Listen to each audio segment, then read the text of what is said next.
Olá, está começando o programa É Isso Aí. O programa de hoje está bem bacana. Nós vamos falar sobre planejamento familiar. Vamos conversar com um especialista em seguro de família. Ele é representante de uma multinacional americana que vai dar dicas e conselhos de como planejar a sua vida familiar. E no segundo bloco do programa, nós no quadro Agronegócio, nós vamos conversar com 2 pilotos agrícolas. Aviação agrícola é o tema do programa. Se você quer ser piloto agrícola, não sabe como é que faz, está interessado pela carreira na aviação, você não pode perder o programa de hoje. Porque programa é isso aí.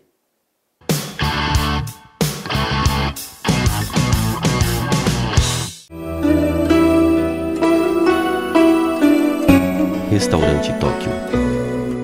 Sofisticação e qualidade.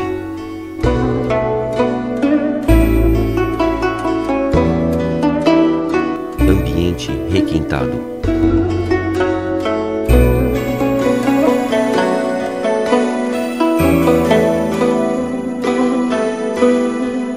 O irresistível sabor da culinária oriental.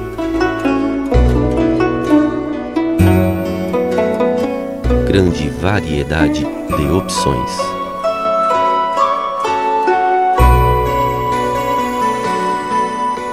O primeiro restaurante por quilo da região.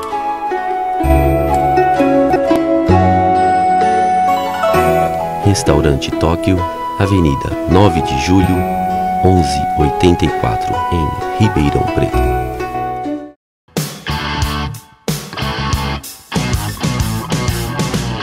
Então agora nós vamos conversar com José Aparecido Felipe Antônio. Ele que é consultor em planejamento familiar. E nós vamos falar sobre seguro de vida. Se você tem seguro de vida ou ainda não tem seguro de vida, tem que acompanhar a conversa de hoje. Doutor Felipe, muito obrigado pela sua presença. Luiz, eu que agradeço essa oportunidade de trocar essas informações a respeito de seguro de pessoas e de vida, né? Ok. Então, estamos aqui à disposição. Eu começo te perguntando, seguro de vida é só morte e invalidez? Não, na verdade, seguro de vida, hoje ele abrange muito mais que isso, morte e invalidez, né? Hoje nós temos doenças graves, enfim, tem uma série de coberturas que você pode agregar num seguro de vida. Por exemplo, um auxílio funeral, que é uma situação que antigamente podia ser contratado de forma separada, hoje você consegue colocar no mesmo seguro. Você consegue colocar a invalidez parcial, porque a invalidez normalmente é a invalidez total. Permanente. Então, né? É uma regra padrão da SUSEP. Agora, algumas empresas no Brasil trazendo junto com a invalidez total a invalidez parcial. Que aqui a gente até brinca, né? Que é a tabela do açougueiro paga-se por partes. Se a pessoa perde um dedinho, perde um olho, ela tem uma cobertura para aquilo. Se, dependendo da atividade daquele profissional, um dentista, por exemplo, um cirurgião, né? Que depende das mãos para fazer uma cirurgia. Tem um valor muito maior do que... Ele tem um valor que pode ser contratado, que na verdade antigamente ele não tinha essa cobertura, né? A cobertura ela era invalidez total, então ele tinha que perder as 2 mãos, os 2 pés, enfim. Ele dizia, mas aí eu perdi uma mão, estou inválido para uma cirurgia. Então o seguro hoje consegue ajudá-lo nessa situação. Mas é muito importante, né, levar em consideração que não é simplesmente ir conversar com o gerente do banco ou assinar a pólice de seguro e ir para casa tranquilo que eu estou coberto, né? Não é bem assim. Luiz, o grande problema no Brasil, em primeiro lugar, é que as pessoas, infelizmente a grande maioria não tem seguros de vida adequado. Esse é um grande problema. Nós estamos há 15 anos visitando pessoas, o nosso trabalho é direcionado para profissional liberal, médico, dentista, advogados, empresários, comerciantes. Essas pessoas, eles têm seguros, mas são seguros muito aquém da realidade e da necessidade das suas famílias, porque isso não foi feito de forma planejada. A grande maioria foi obrigada a fazer o seguro de vida, não querendo fazer, não entendendo até porquê, em função às vezes de uma reciprocidade com o banco. O gerente de banco, tenho até vários que são meus amigos, inclusive clientes meus, mas não são os profissionais preparados e adequados para estar fazendo um seguro de vida. Quais são os requisitos? Por exemplo, o profissional do banco, né, o gerente comum, né, o gerente oferecer, me ajuda aqui, eu tenho que fechar a cota do mês, me ajuda aqui a fazer uma pólice. Aí acaba, o valor é 50 mil, paga R$500 aí por ano, né, ou em torno disso. E, então, já comunica até para a patroa em casa, tem o seguro de vida, né, pode ficar tranquilo agora. Dá para dormir tranquilo com isso? Não dá para dormir tranquilo. Por quê? Alguns motivos importantes. Em primeiro lugar, que pela experiência que a gente tem, pelo trabalho que a gente tem feito e descoberto, todos estão, eu tenho tranquilidade para dizer isso, que todos estão inadequados. Em primeiro lugar, com relação a valores. Porque não foi perguntado para ele se ele precisava de seguros, quantos filhos ele tem, quais são os seus projetos, quais são os seus sonhos. E tudo isso envolve uma cobertura de seguro de vida. Então, às vezes a pessoa fala, tem um seguro de vida de R$200 mil, ele enche o peito para dizer isso. Aí quando você faz um estudo para ele, que você detecta que ele tem um patrimônio, só o inventário dele, às vezes, é maior do que isso. Com certeza. Né? Aí se você for analisar a questão de educação de filhos, a idade que os filhos estão, se ele tem projetos para esses filhos, que todos nós como pais temos, né? Então já vai começar a faltar dinheiro na família.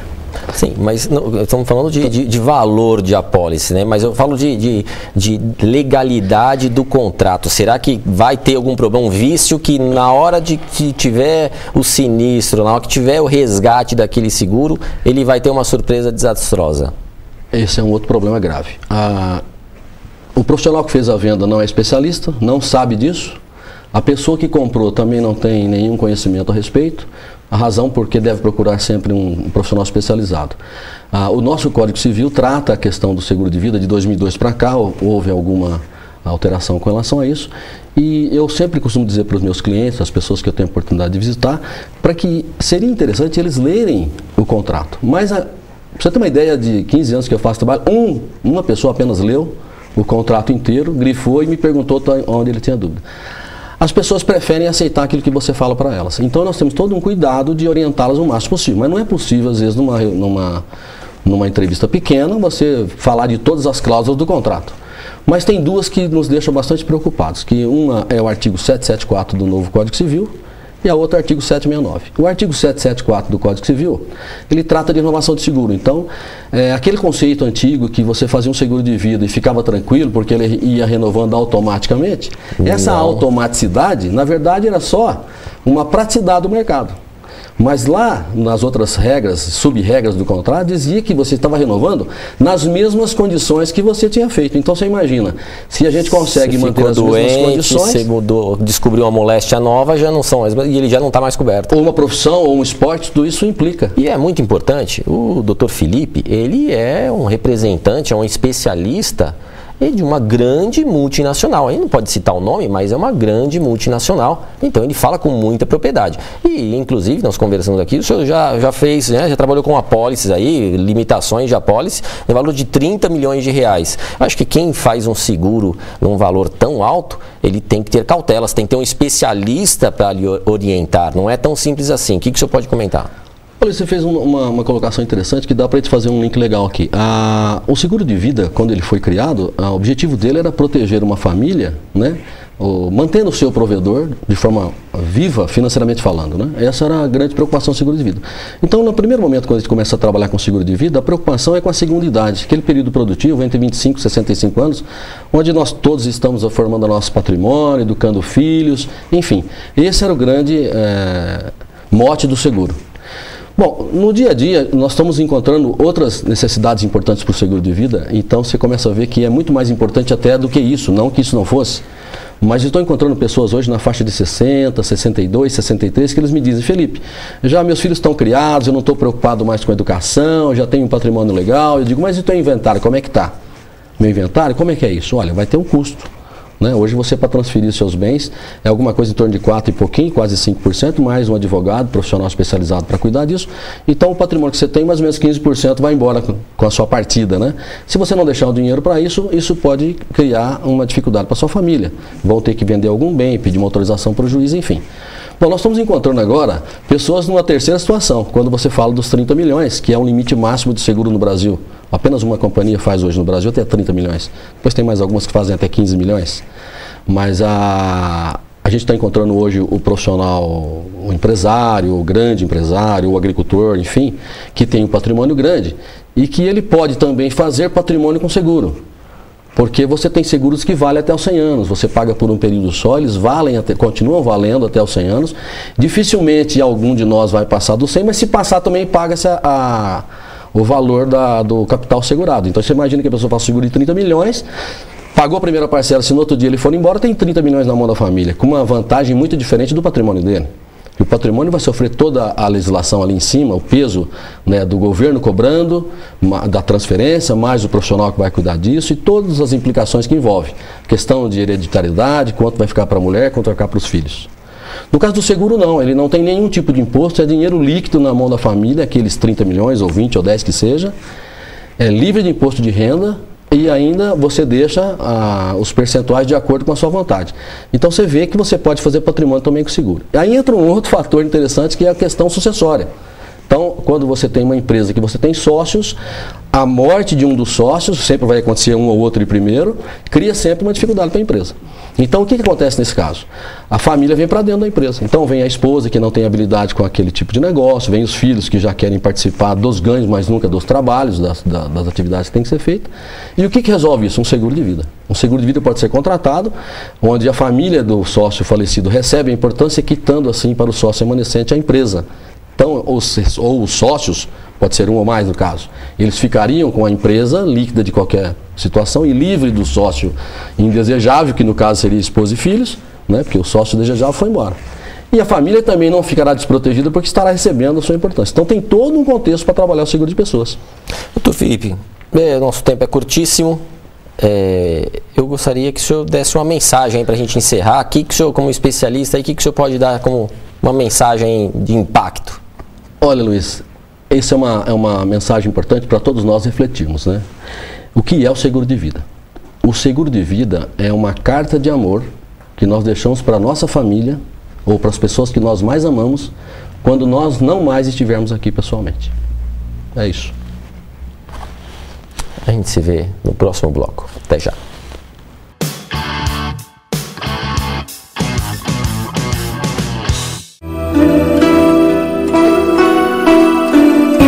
Restaurante Tóquio. Sofisticação e qualidade.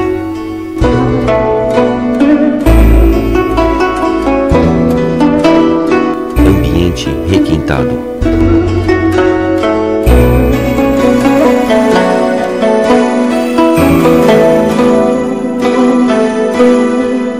O irresistível sabor da culinária oriental.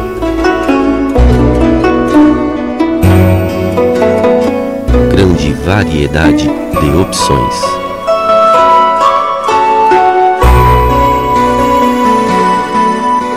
O primeiro restaurante por quilo da região.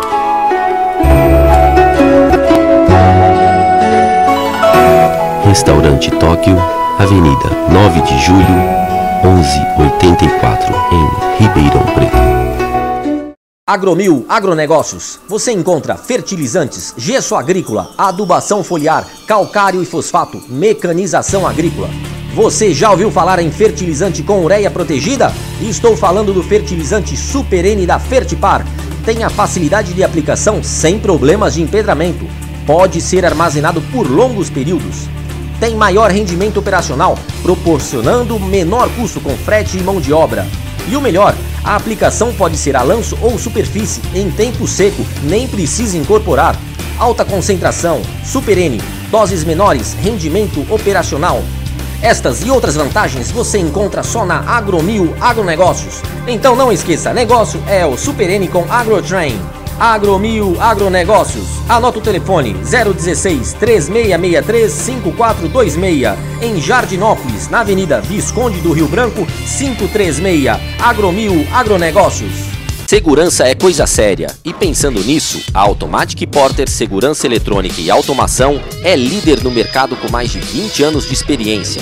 Atuando em Ribeirão Preto e região, comercializa produtos de alta qualidade com as mais modernas soluções em circuito fechado de televisão, controle de acesso por cartões ou tags, portões eletrônicos, cerca elétrica, interfonia, PABX e biometria. É muito fácil. Acesse o site automaticporter.com.br ou ligue 3625-7132 ou 3612-2403. A Automatic Porter fica no Jardim Botânico, na Praça Doutor Fernando Jorge Roselino, número 72, ao lado de uma grande empresa de ar-condicionados.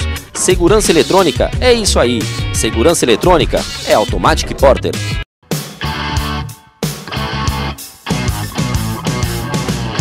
E agora nós vamos conversar com o comandante José Paulo Garcia, piloto agrícola há 34 anos, e com o comandante Rogério Veludo Ribeiro, também piloto agrícola. Garcia, muito obrigado a tua presença aqui no programa. Eu que agradeço para a gente poder dissertar sobre um pouquinho essa atividade tão importante para o nosso país. Comandante Rogério, muito obrigado pela sua presença aqui. Eu que agradeço pelo convite. Agora, começando a nosso bate-papo, aviação agrícola. O que é aviação agrícola? Bom, a aviação agrícola é uma das mais importantes ferramentas, eu creio hoje, nesse mundo que necessita de uma grande produção de alimentos.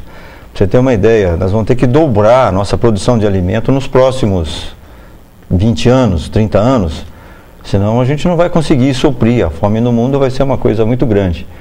E a aviação agrícola, ela vem completar essa tecnologia no desenvolvimento, sem contar com a Embrapa, com as suas sementes altamente produtivas e a agilidade com que você consegue chegar e resolver um problema numa lavoura, né? Hoje as lavouras são imensas, Mato Grosso, as barreiras de Tocantins, da Bahia, estão se abrindo áreas enormes de plantio, que não que a parte terrestre não seja fundamental, mas a parte aérea é fundamental, senão não colhe.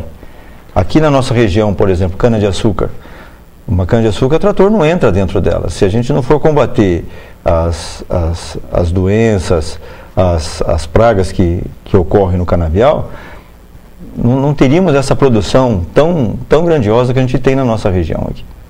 Comandante Rogério, quais são as principais dificuldades que o setor da aviação agrícola vive hoje? Hoje tem ocorrido, o nosso sindicato tem brigado bastante, o Sindicato das Empresas de Aviação Agrícola tem brigado bastante para resolver certas dificuldades que a gente encontra. Mas eu acho que o fundamental que eu percebo é a falta de informação que a população tem com respeito à aviação agrícola. A aeronave agrícola, ela não é somente utilizada para aplicação de defensivo agrícola, para produtos químicos. A aviação agrícola, ela tem uma gama muito grande de utilidades. Ela pode ser utilizada, por exemplo, para semeadura de semente, para jogar a semente via aérea. Em áreas muito grandes, para ter um reflorestamento. Exatamente, reflorestamento, semeadura de pasto, aplicação de adubos para qualquer tipo de planta, povoamento de rios com alevinos, né? Isso é feito também via aérea. Combate a vetores pode ser feito também com avião agrícola. Então existe o próprio combate a incêndio, existe uma gama muito grande de utilidade para a aeronave agrícola. Então talvez a população tenha um pouco de dificuldade de perceber ou de enxergar dessa maneira, mas a aviação agrícola ela contribui muito para o desenvolvimento do país. Então, tanto no setor agropecuário quanto no setor ambiental, ou agrícola, é uma ferramenta importantíssima. A aviação agrícola ela é muito importante para o desenvolvimento do país. Agora, nós vimos o trabalho de vocês, né, no combate do incêndio à mata de Santa Teresa, né? Nós até entrevistamos vocês num programa anterior. Agora, no campo, vocês fazem um trabalho que às vezes socorre, né, um trabalho emergencial muitas vezes, né, que socorre o agricultor. Como é que é o trabalho de vocês? Bom, o nosso trabalho consiste praticamente em solucionar o problema que está ocorrendo em determinadas áreas de culturas. Tem várias culturas, todas elas, soja, milho, cana-de-açúcar.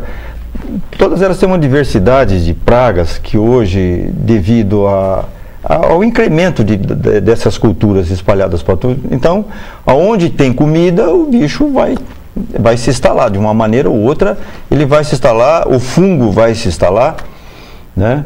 E o fungo, por exemplo, ele chega nessa parte na época de chuvas, onde tem muita umidade, muito calor, aí o fungo chega. E aí a aviação entra com a velocidade aí a aviação de tem combate, que fazer rapidez. o combate de fungicidas, porque senão a planta se definha.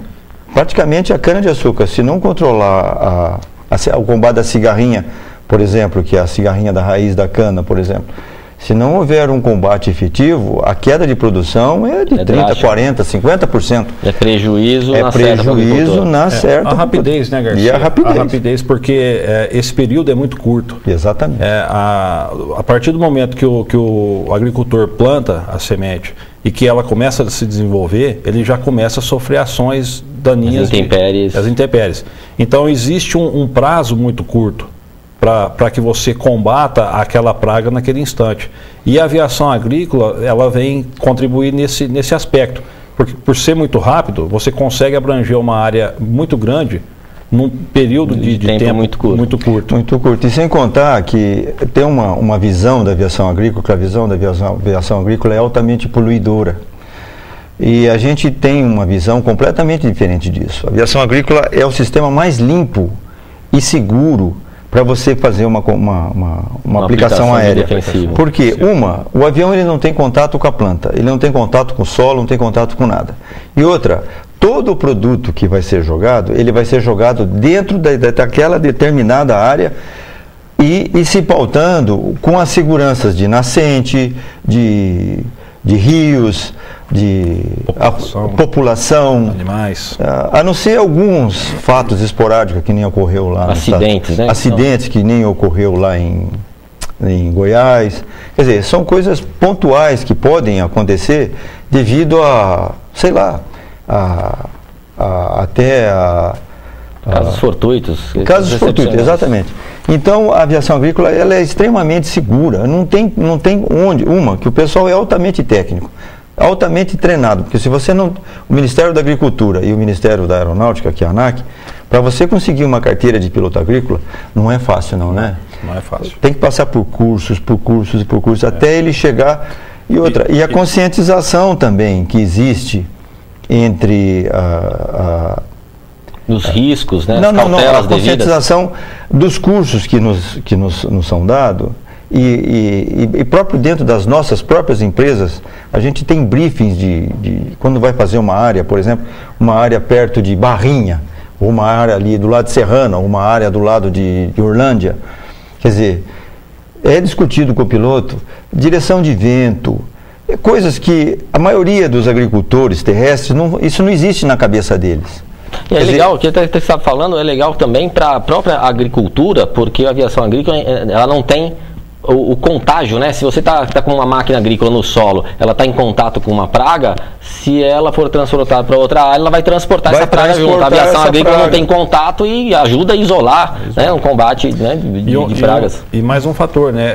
Você não tem perda por amassamento. Exatamente. A aeronave, como ela não tem esse contato com o solo, você não tem o amassamento da lavoura e não tem essa perda.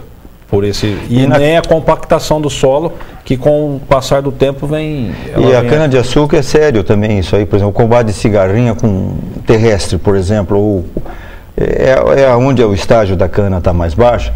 E o trator, por exemplo, ele não tem um controle assim preciso de entrada, de saída, então ele sempre sai quebrando cana mesmo, no meio da rua. E geralmente isso acontece. E essa cana que quebrou, por exemplo, ela vai crescer, mas ela vai levar a doença. Entendeu? Na hora da moenda lá, ela vai levar a doença lá para a fermentação, vai levar outros. Então isso faz com que caia queda de produção de açúcar, a qualidade também. Qualidade do açúcar. Entendeu? Então a aviação agrícola, ela é uma coisa fabulosa nesse sentido. Apaixonante, com qualidade. Não tem contato, você não tem contato. Ajuda a controlar, né? A natureza dela ajuda a controlar a praga. O agricultor hoje no Brasil, ele usa efetivamente ou ele está perdendo o medo de usar a aviação agrícola? Não, ele usa. Está incorporado. Está incorporado.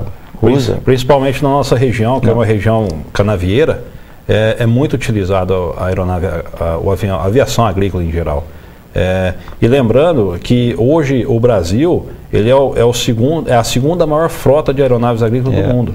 Puxa O vida. Brasil hoje perde somente para os Estados Unidos. Estados Unidos em aviões agrícolas. Dado importante e Sim. surpreende até. E a gente vai ter que dobrar, nos próximos 10 anos, vamos ter que dobrar essa frota. Quer dizer, nós levamos 40 anos, desde